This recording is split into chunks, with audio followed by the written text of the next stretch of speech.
actual stories that are actually fun, and they're written by kids that actors tell with their mouths. And it's time to begin. It's the Story Clubhouse.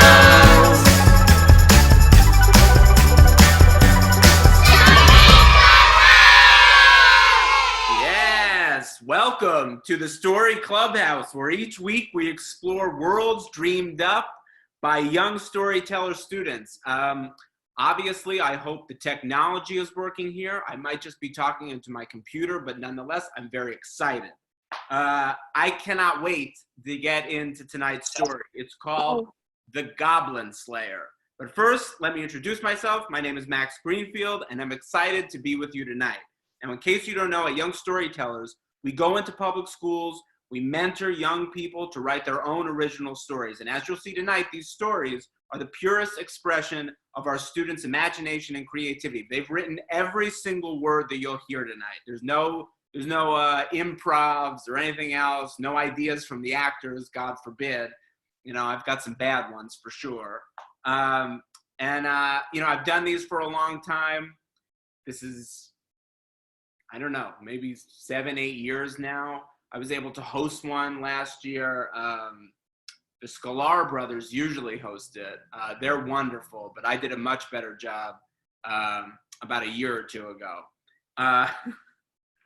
It's been a wonderful experience. I've been able to do one of these online so far, and it has been so much fun, and I'm so excited to be doing another one this week. Today's story, The Goblin Slayer, by Kelly Bond from Crescent Heights Elementary, and she was mentored by Gil. Let's bring the actors out who will be performing tonight's story.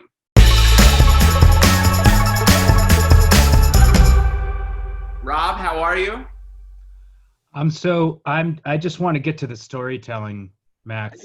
I get it. You know what I mean? I'm sorry. You know what? I'm assuming that people know who you are. I mean, obviously I do. Please introduce yourself. I'm Rob Corddry. I'm a storyteller. I'm a young storyteller, and I want to tell a young person's story. Now, can I ask you a question? Go ahead. Is this a virtual background, or have you been quarantining in a black box theater? No.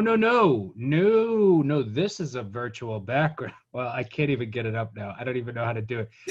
I've mastered the virtual background, just not calling it up when I need it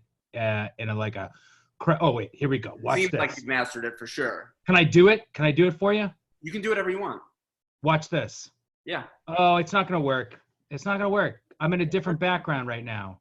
What if some of these are just out of curiosity, and we'll use our imaginations because that's what we do here at Young Storytellers. What other sort of backgrounds have you been playing with?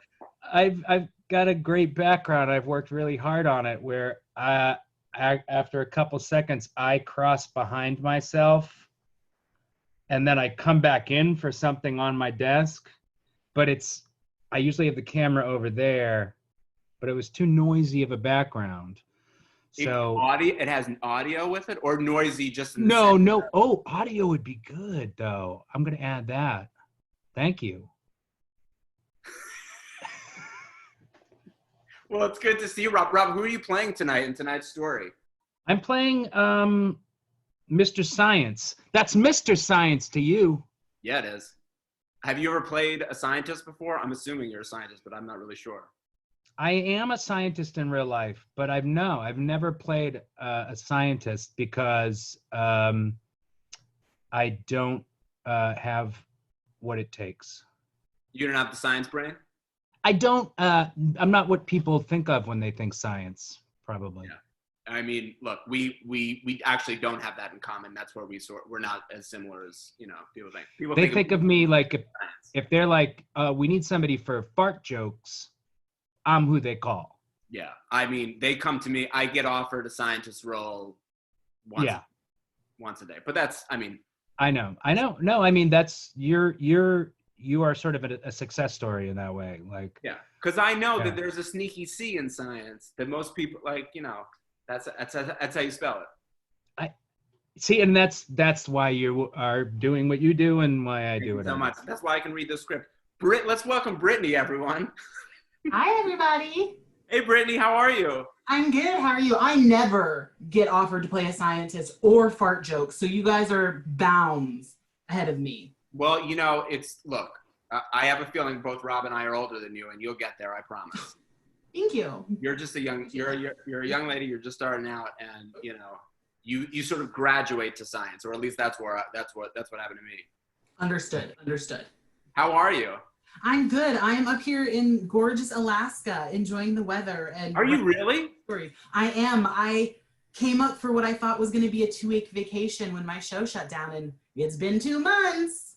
Is that where you're from? Yeah. Oh, right on. Yeah. Oh, cool. So here with my parents. But now, do you commute to LA or do you commute to New York? No, I do. I live in LA normally, but I thought, I'll be nice and go see my parents since I hadn't seen them in a while, thinking we'd be back in 2 weeks. And no, I'm still here. How's that going? It's going fine. I mean, my dad no longer thinks I'm a guest, and I raked the leaves yesterday. So might your mom and dad walk through the background? No. No, they know it. Do they have what level of comprehension do they have of what's happening in the room right now? And I mean, they know not to come into my room unless they knock. So we're at that level. Okay, cool. So can you explain the tiara?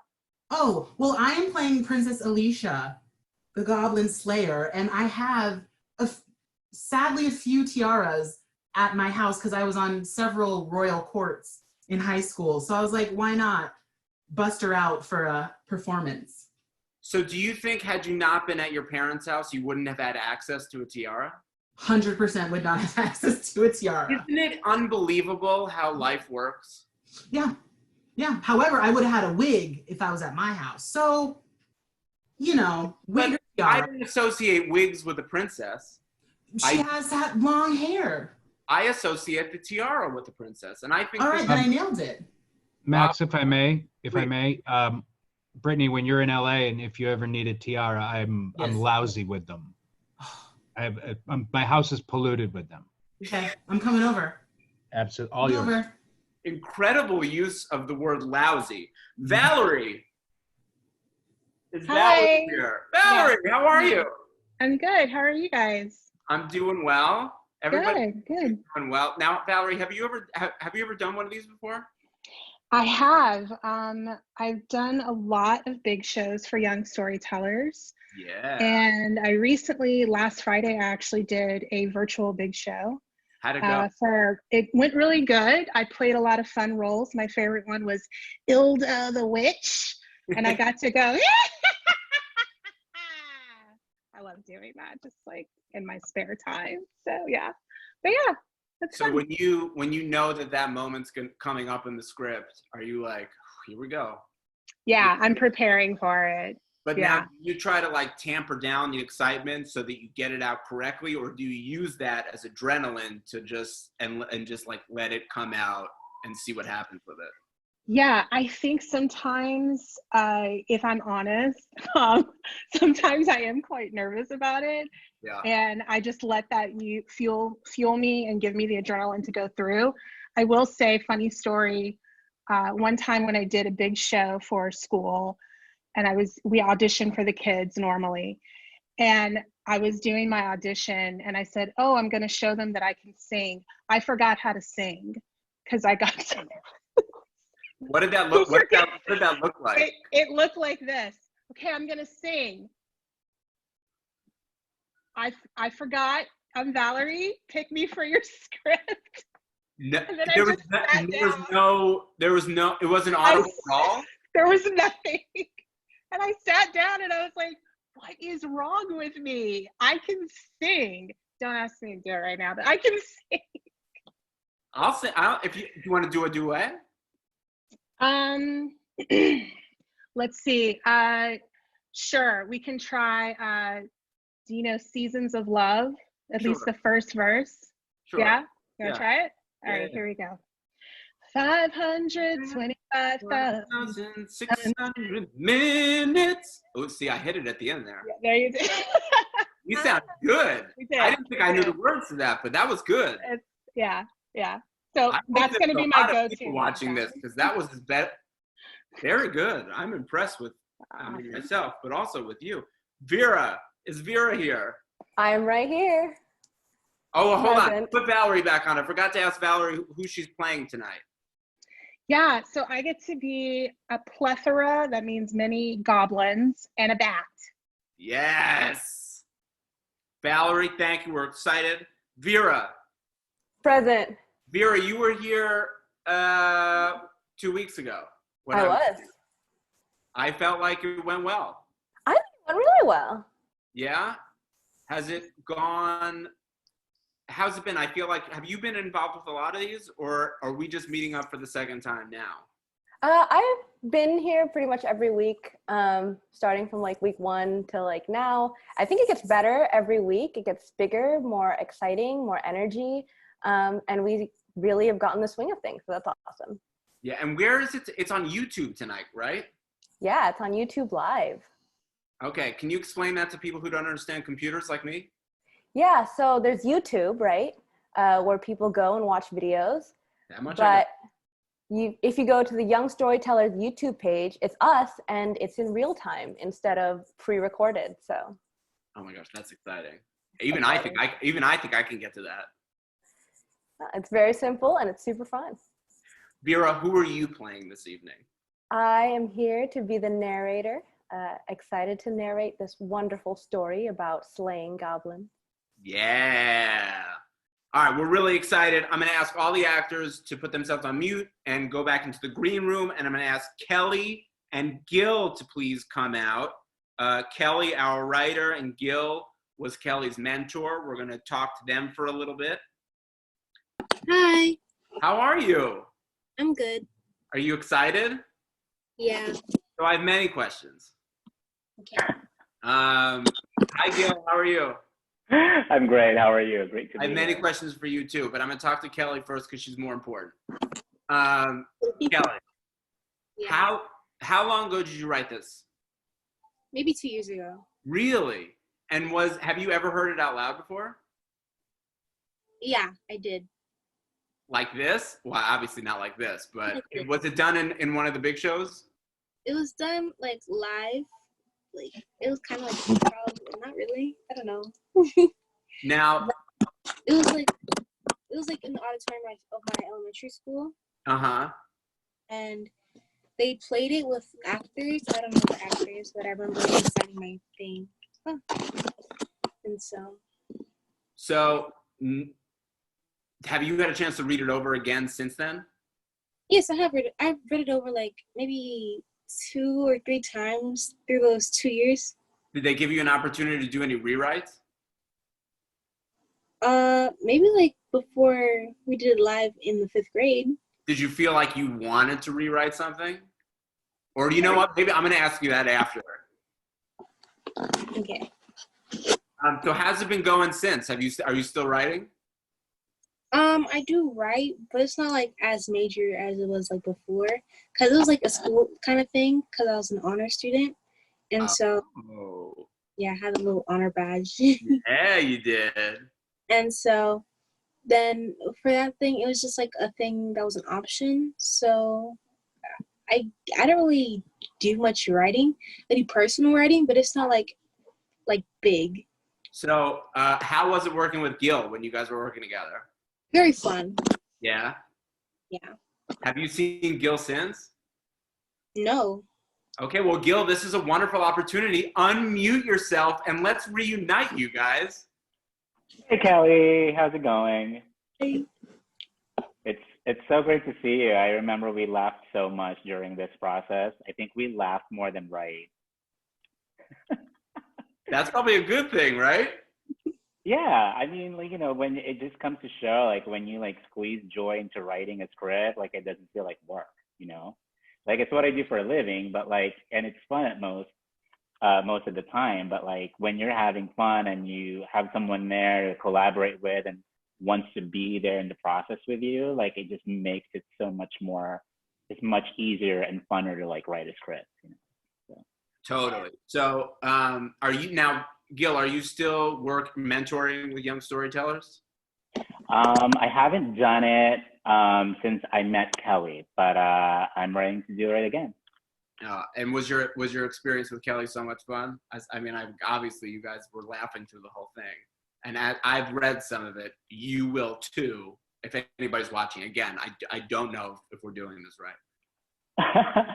Yeah, it was. I had a great time working with her. She was Kelly's so bright, collaborative, funny. I mean, it was just like she pitched a lot of like the whole script is her. Like I just kind of guided her. Like I kind of just said, oh, what would you like in this moment and why, you know? And so she was really great to work with. I couldn't have asked for like a better collaborator. Oh, that's great. Well, I'm really excited to get into this. So let's get into the show.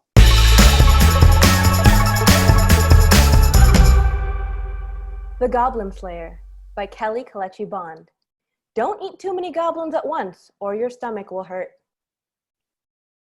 Exterior, Southwest Forest, day. It's a sunny day in shady Southwest Forest, but not California sunny, more like desert sunny, the kind that can kill you if you don't have any water. Princess Alicia, 13, a brave, courageous girl with armor, is slaying goblins. She's mad. I'm killing you today, goblins. You'll never hurt my city. A goblin, green and ginormous with a big nose, ears, and eyes, grabs a wooden stick that's sharp at the tip. It strikes at Princess Alicia, but she cuts off its arm with her mighty silver sword. The goblin makes a moaning yell. Oh, my babies will defeat you. He melts into a large green puddle. That's what you get for trying to hurt me. Exterior, Northwest Forest, later. The Northwest Forest has millions of green trees. Princess Alicia runs in, leaps off the ground with her jumping powers. Dust comes up and she smashes into a tree, making a hole. I should really work on my aim. She opens her map, sees a row of blue trees 1,000 feet high and a diamond-shaped gray gate just as tall. She looks up to see that the row of blue trees are in front of her. She runs through the trees as fast as she can. She hits the gate from out of nowhere. Oh, owie, my face. Oh, well, I guess I learned my lesson, but how do I get over the gate? Oh, I know, I'll jump. She jumps over the gate to see the evil Mr. Science. Gray hair. Think Albert Einstein, but older. He's creating goblins in his tall tower. Suddenly, Princess Alicia is surrounded by 800 million goblins. Charge! Kill the city! Destroy the city! The princess springs into action, cuts off goblin number 1's leg. Oh no! I'm melting! Mr. Science will get you for this! Goblin number 1 melts into a large green puddle. The rest of the goblins try to strike Princess Alicia, but she cuts the sharp parts off all their wooden sticks. This frustrates the goblins. They start to attack by hand. This is what you get for killing Fred! She makes a face. Fred? She keeps fighting. Every time her sword makes contact with the goblin, it starts to melt. Soon, Princess Alicia is standing in a pool of... Ew, goblin poop? She wipes herself off and walks into Mr. Science's tower. Interior, Mr. Science's tower, moments later. Princess Alicia sees a spiral staircase. Ugh, I wish there was an elevator.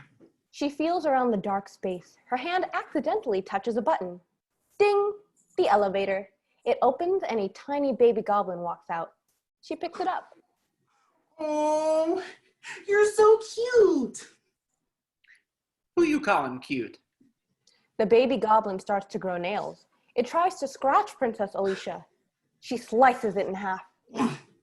Suddenly, a bat comes out of nowhere. It's black and has tusks. This is no ordinary bat. It flies towards Princess Alicia but falls, its heavy tusks hitting the ground. Dang, your tusks should go on a diet. Princess Alicia begins to move on, thinking the bat is dead. But it's still alive. It bites Princess Alicia's ankle. What was that? Her ankle bleeds. Then her body starts to shake extremely and she turns into a vampire. She now has fangs. Cool. Now I know how to use my sword, but wait, vampires are usually mean. I don't feel evil. All of a sudden, a light shines within her chest. Whoa, what is that? It's the goodness of your soul, you dodo. I tasted it. Oh, that's why I'm not evil. She squishes the bat. Bat guts come out. Interior Mr. Science's room 5 minutes later. Princess Alicia kicks open the elevator door. Stop making goblins! No. Well, could you have used the stairs? Or let the elevator door open all the way? At least. Do you know how much these repairs are going to cost me? Okay. Here's $2. Why do you keep making goblins? Well, because I was bullied in your town when I was 7. That's not an excuse. How long have you been holding this grudge? 193 years. This is too much talking. Goblins, attack! More goblins come out of his cauldron, attacking her. I'm feeling hungry all of a sudden, and these goblins look tasty. A goblin runs to her, but she bites off the goblin's arm. Mmm. You taste like a burger. Oh, I did drop a burger in there, didn't I? It's juicy. Princess Alicia keeps eating the goblins one at a time. Dang, girl. The head goblin comes out, and she eats him too. All of a sudden, the rest of the goblins melt, forming a puddle.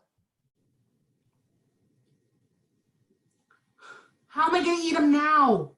Princess Alicia gets an idea. She pulls out a straw.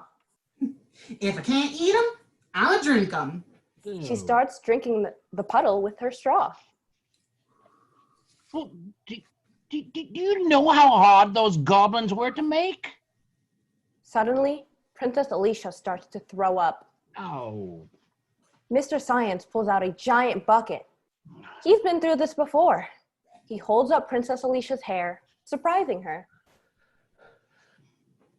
You know what they say. Don't eat too many goblins at once or your stomach will hurt. What? What? What? Why are you holding my weed? Well, I'm not that evil, you know. Princess Alicia faces him, wiping her mouth. Ew. I'm sorry you got bullied, but I'm not sorry for eating your goblins. How about I make you a deal? What kind of deal? Now that I'm a vampire, I can. If you give me the recipe for, I don't know, goblin burgers, I'll help you find your bully and put him in bully jail. Oh, right. Bully jail. Deal. But can I eat him? How about no? Oh, come on. Their new partnership established, Princess Alicia and Mr. Science exit, bickering. The end. You ate almost 1,000 goblins. I'm gonna eat them. Yeah. I mean, I can't eat just one bully. No.